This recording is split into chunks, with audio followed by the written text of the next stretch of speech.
while also having a little bit of fun. Ashley Julian graduated from Pamplin in 2010 with a double major in marketing and management. While at Virginia Tech, she was an active member in her sorority, Tri Delta. And upon graduation, Ashley began working for Lockheed Martin out of Tyson's Corner. While at Lockheed, Ashley has served in 2 roles. In her first year, Ashley held the position of Contracts Administrator, a role in which she was responsible for administering government contracts across federal, state, and local governments. For the past 5 years, Ashley has been serving Lockheed in the role of Account Representative and Senior Technical Sales Representative. In this role, Ashley manages account support for member and committee offices in the House of Representatives for DSI's CMS and CRM systems. Please welcome Ashley.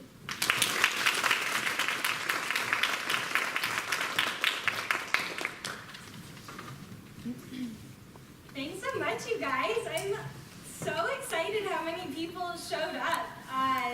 This is very cool. Normally I'm like giving briefings like on the Hill and it's talking about technology, so this is a lot cooler. Like CC said, I graduated in 2010, business management and marketing management were my 2 majors. I minored in global business, which I got from studying abroad in Switzerland. So shout out to the Revo peeps. And if you get an opportunity to study abroad, like absolutely go do it. For sure, times a million. It's amazing. I could talk honestly up here all night about why you should do that. But like CC mentioned, I started off graduating in 2010, started right with Lockheed Martin as a contracts negotiator. I stayed in that role for about 2 years, and then I moved over into my current position on the Hill. I work for the House of Representatives, and like she said, my job sounds super glamorous. It's not. I sell software and IT, but it's really fun, and that environment is super, super exciting to be in, especially right now with like everything going on, obviously. But what I wanted to do today was kind of talk to you guys about some unfiltered views of like what it's like to make the transition from college into the like real world, the post-college world. And so I'm just gonna tell you some things that I wish people had told me, and I hope that you guys find it helpful. And I thought, what better way than to structure it around like 10 ways to totally fail after college. So hopefully you guys will learn something from this, but you know, I'm also gonna share some super personal stories and of what it's been like being a girl in a very like male-dominated space. Like don't go like, dig up anything on me though. Like there's way better things to do, like watch Bravo, like watch The Bachelor, whatever. Don't worry about me. But these are the things I wish that someone had said to me before I left Virginia Tech. And I'll have time afterwards for questions, so seriously, like, feel free to ask me whatever. Like, I'm not a recruiter, I have no real impact on your future. So if you want to ask like weird questions, like get it out now. I'm a good person for that. So, you guys ready for 10 ways to totally fail after college? All right, the first one I've got is fake graduating. And what I mean is graduating without really getting everything that you feel like you could have out of school. As you guys know, or may not, like college really isn't about getting through college, even though it feels that way with like midterms right now. But really, it's about helping you find a way to succeed in your career, find a way to find things you're interested in, what works for you, etc. Like, be able to go out there and feel confident in knowing what you care about.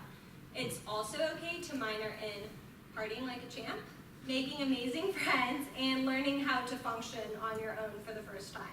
So that's at least how it was for me. And while you're here, take advantage of being smart. You have access to so many great resources here.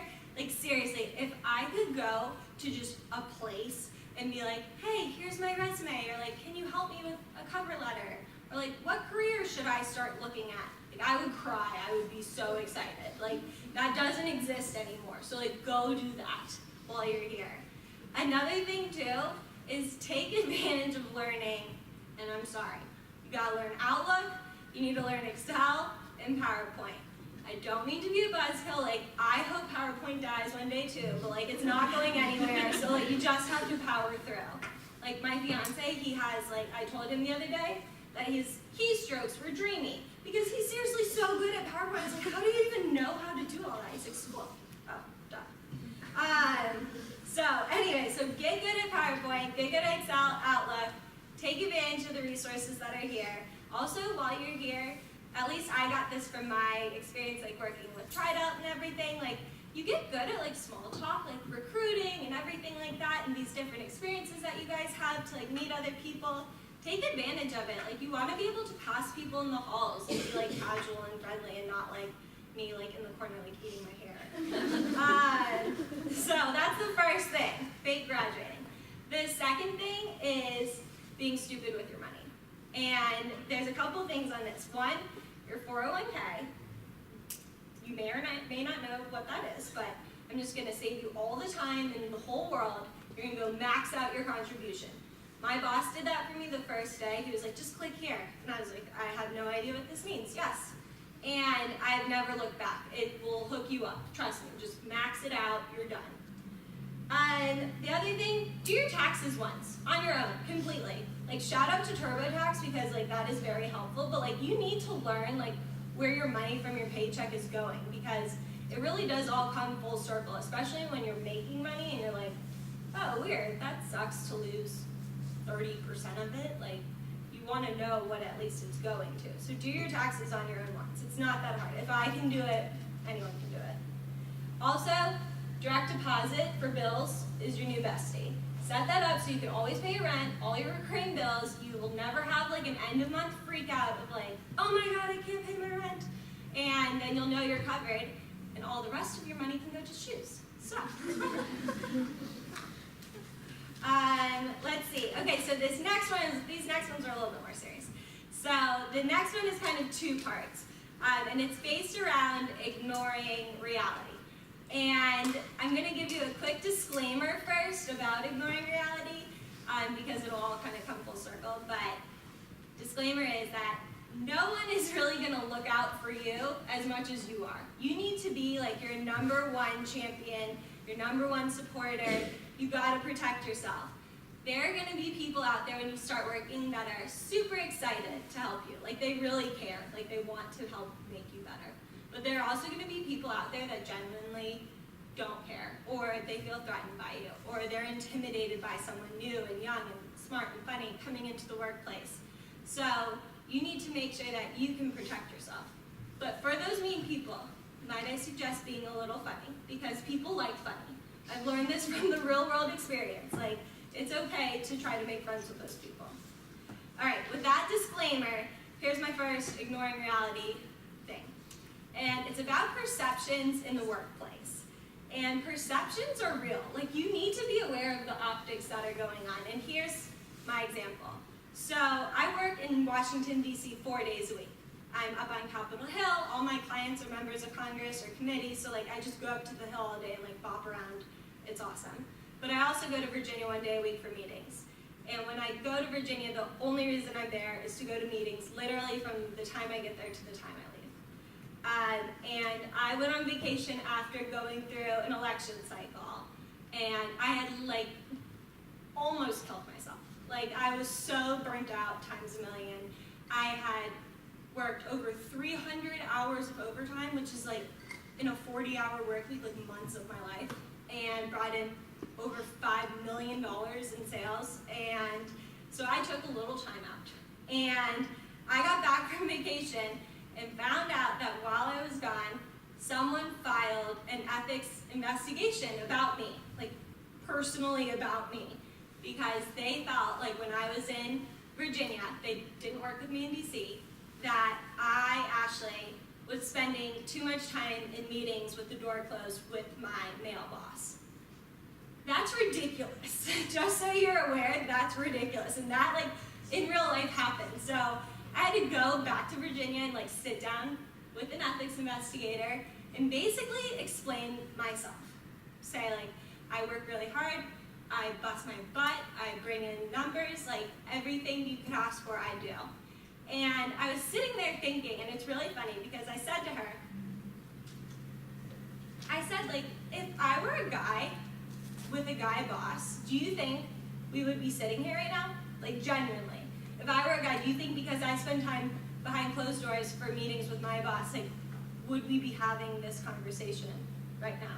And the fact of the matter is, like, we probably wouldn't. And that's just to go to show you, like, even when you're doing all the right things, like, you need to be aware of the optics because that can come back. And just be aware that you're a woman and people are going to judge you. And you just need to deal with it because you are powerful, strong women that can deal with it, but just being aware is very good. And do not let anyone call you babe at work. That is a real thing. Like, babe. Okay. Like, babe, you do. But seriously though, if things get weird, if and when, and like, I'm sorry to say when, but like, if and when things get weird, like, you need to document it and like, ideally tell someone. And I know that sounds so lame, but like, you really should do it because this is kind of the things that you need to like, make yourself more comfortable with. Okay, so that was like a very deep one. The other one is ignoring reality in terms of the political climate that we're in. And I'm not going to get political on you guys, I swear. But, you know, unless you've been living like under a rock, you may have noticed that we just had a very big, massive, divisive election where a lot of stuff went down. And it is okay to be exhausted by politics. I mean, I work on Capitol Hill, like I am exhausted at times by what's going on. But it is not okay to tap out completely. You need to know what's going on in the world. These things are real, like they're going to impact you. You must keep up with the news. Know who your elected officials are. It's so stupid easy to find out who represents you in Congress, in the House, in the Senate, even your state, local elected officials. And there are actually so many ways to communicate with them. Like you can give them your email and get their newsletter and see what's going on. Or a lot of my clients, they do telephone town halls. You just send in your phone number and they will call you and literally want to hear your questions and do like an interactive Q&A. Like by the time I'm done talking about this, you could have already signed up. Like that's how easy it is. So keep up with the news, know who your people are. It's insanely cool, and the fact that people don't even know that like all these tools exist are crazy. All right, number 5, way to fail. We're almost halfway there, you guys, I promise. Is adhering to the status quo. So you're gonna get to work, and people are going to have been there in your role, have done what you've done before. And that's totally okay. They've done their thing. That does not need to be your track. And I've done that with every position I've had or any job I've had. You know, no matter what, the best thing I can say as a new person going into the workforce and like what I expect from my peeps is like, you better be in there and take all the notes. You need to have pen and paper, you need to be writing everything down that's going on in these meetings because people notice that. Like they will see like, oh, that new kid's been taking a lot of notes. I missed what happened, I'm gonna go ask them. And right there in that interaction, you're now adding value to your group. And ultimately when you first start out, like all you wanna do is feel valuable. You're like, I feel so not valuable. I just don't know what I'm doing. And the fact of the matter is that is a great way to get involved from the very beginning and get your head wrapped around whatever's going on. Another thing too is put in your hours. Like seriously, be one of the first people to get there and the last people to leave. Even if you don't have a full 8 hours of work, find stuff to do to keep yourself occupied. I remember calling my mom, wherever she is, and being like, Mom, like I'm literally sitting here when I was in contracts. I was sitting here reading like the Federal Acquisition Regulation, like Bible, and I was like, this is ridiculous. And she was like, you know what, you gotta power through. You gotta be one of those people that is putting in the time. And it's so true, because now with my employees and the people that I work with, when I see people putting in time, you notice it, you respect it. So put in the hours. Also, learn the system to work the system. So you'll get to work, things will be different. And you'll be like, this sucks, or this is such a hot mess, and it's always been this way, and so it's never gonna change. Like, I guess, good job for having awareness about it, but what will actually make you valuable is if you suggest ways to make it better. So don't be one of those people that just sits there and complain. Like, create ideas for ways to improve your situation or the environment. And honestly, even if they don't do them, at least they'll respect you for putting it out there. Number 6 is going balls to the wall without a break. And this could go really in either direction, like partying or working. But to function, you need balance, honestly.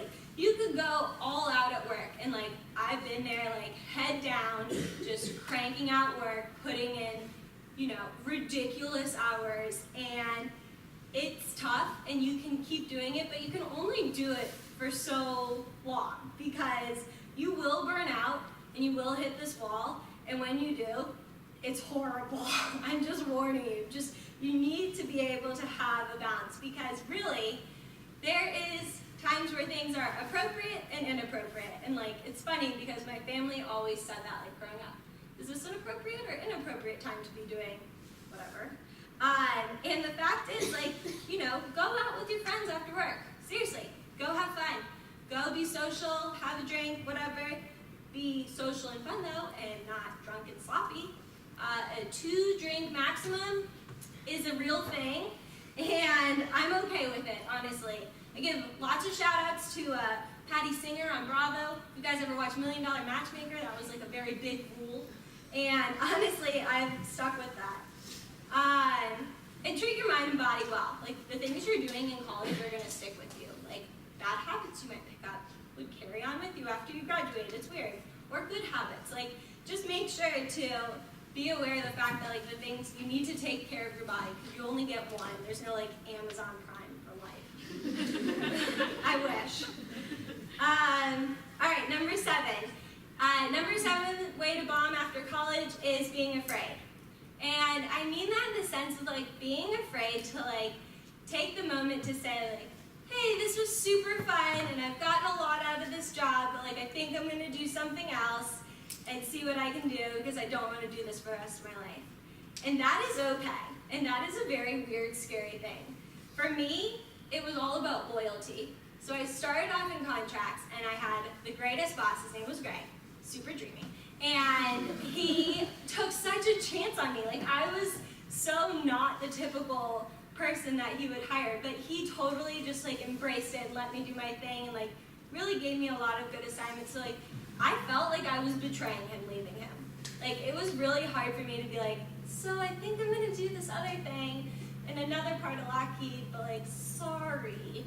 And honestly, the fact is like you need to do what's best to you. Circle back to rule number 1, like you are your biggest champion. And I knew that in this new role, I would feel more motivated because I knew that this was what worked best for me and my personality and my work habits. And you just need to know what works for you. Do you need structure? Do you want to travel? Do you want to work crazy hours? Whatever it is, just be able to know that you can always make adjustments. All of us are making adjustments along the way, so that's okay. The last thing is, don't be afraid because right now is your moment. For real. There are rooms and rooms of men that have been doing things the same way for so long, and they are just now here in 2017 starting to get a hint of like, oh, I wonder if we should check out that whole diversity thing. Like, this is your time. They literally need people like you in the workforce. So don't be afraid. You are a dream to a future employer. Like, you are smart. You obviously are well educated. You have a great personality, I'm sure. You know how to prioritize things. I mean, it's, 7:30 on a Wednesday night? You're not at a bar, you're here listening to me. So clearly you've got skills. It is true, amen. And that's the other thing. I mean, women are big right now. Like, and I said like the other day, like, women are kind of dangerous, like in a good way. I mean it. Like, we're here to mix it up. We're here to mix up the status quo. Like, this doesn't need to be how it's always been. But while you're climbing up the ladder, don't forget to support your other women along the way. You don't need any shaming or whatever. Like, girls gotta support another girl. And lastly, like, in being afraid, if you don't ask, you won't know. You want to go on the stretch assignment? Ask. You want to raise? Ask. You want to go get another position? Ask. Honestly, the worst thing that's going to happen is that they say no. And I've had people say no to me probably a lot more than they've said yes. But the fact is, is you're gonna get something out of it either way. You're gonna get something helpful that'll help you move on in your career. Number 8 is thinking that I can deal with anything and I look the part, because you can't and you probably don't. Looking the part, I'm just gonna save you guys lots of time with your investment for your post-college career wardrobe. You're gonna buy some pencil skirts. You're gonna buy the black, gray, the fun print. You're gonna buy blouses, the button-up ones, and the crew neck ones. You're not going to buy V-neck ones, because when you bend forward, people are gonna look down your shirt, and nobody wants to see your boobs at work. Or maybe they do, but you should show. Another thing too is the fingertip rule is real. Like your clothes, like my mom made me check. She was like, make sure you dress long. Because the fingertip rule is real. You should wear things that go past your fingertips like more than a little. Because when you sit down, people are gonna look at your thighs and not your face. Also, the truth is with looking the part and dealing with everything, you have to learn how to deal with anxiety. Like sure all of you in one time or another have been a little anxious. And that is something that I've struggled with forever. I don't know, I can't remember a time not being anxious, but the fact of the matter is it's okay to look around and like raise your hand and be like, I think I need a little help, or like I need to tap out for a second, because you need to take care of yourself. And I've done full spectrum things for trying to cope with my anxiety, from like really, really, really stupid, like I'm so sorry Adrian and Marks, to like very, very smart things like I love my personal trainer Lauren, like, and everything in between. And the fact is, like, you're gonna make mistakes and you're gonna mess up, but you need to learn how to cope with your mistakes after, when